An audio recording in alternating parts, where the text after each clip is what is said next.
Friends, ఇప్పుడు అందిన వార్త పవన్ కళ్యాణ్కు భారీ షాక్ అండి. వివరాలు వీడియోలో తెలుసుకుందాము. వీడియోని చివరి దాకా చూడండి, అప్పుడే పూర్తి ఇన్ఫర్మేషన్ అర్థమవుతుంది. దయచేసి వీడియోకి ఒక లైక్ చేయండి. చంద్రబాబు నేతృత్వంలో కొత్త ప్రభుత్వం అయితే కొలువుదీరింది. 24 మంది మంత్రులుగా ప్రమాణ స్వీకారం చేశారు. వీరిలో 17 మంత్రి కొత్తవారే. లోకేష్ రాజకీయ భవిష్యత్తును దృష్టిలో పెట్టుకుని కొత్త వారికి చోటు కల్పించారనే ప్రచారం జరుగుతోంది. కూటమి ప్రభుత్వం కావడంతో జనసేన నుంచి ముగ్గురు, బీజేపీ తరపున ఒకరు చంద్రబాబు కేబినెట్లో బెర్త్ దక్కించుకున్నారు. అయితే మంత్రుల శాఖలపై సస్పెన్స్ కొనసాగుతూనే ఉంది.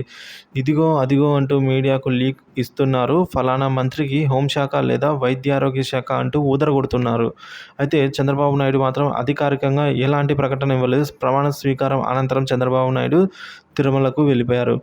దైవ దర్శనం అనంతరం మరుసటి రోజు అయితే ఆయన తిరిగి వచ్చారండి. సో గురువారం సాయంత్రానికి మంత్రుల శాఖపై కేటాయింపుపై అయితే స్పష్టత వస్తుందని అందరూ అనుకున్నారు, కానీ రాలేదు. జగన్కు ఇచ్చిన 3 శాఖలకు సంబంధించి చంద్రబాబు రాజగురు పత్రిక రాయడం విశేషము.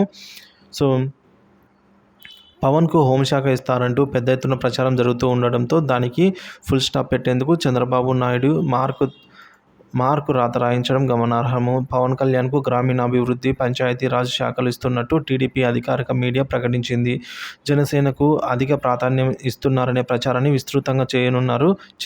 ఈ విధంగా అయితే చేస్తున్నారండి. సో ఆచరణలో ఎలా ఉన్నా సరే మీడియా ద్వారా తమకు అనుకూలంగా ప్రచారం చేసుకోవడానికి ఏర్పాట్లన్నీ చేసుకున్నారు. ఇదిలా ఉండగా మంత్రులకు శాఖల కేటాయింపుపై జరుగుతున్న జాప్యంపై అయితే చర్చలకు తెరలేసింది. ఇవాళైనా మంత్రులకు శాఖలు కేటాయిస్తారా లేదా అని అయితే చర్చించుకుంటున్నారు అంతా.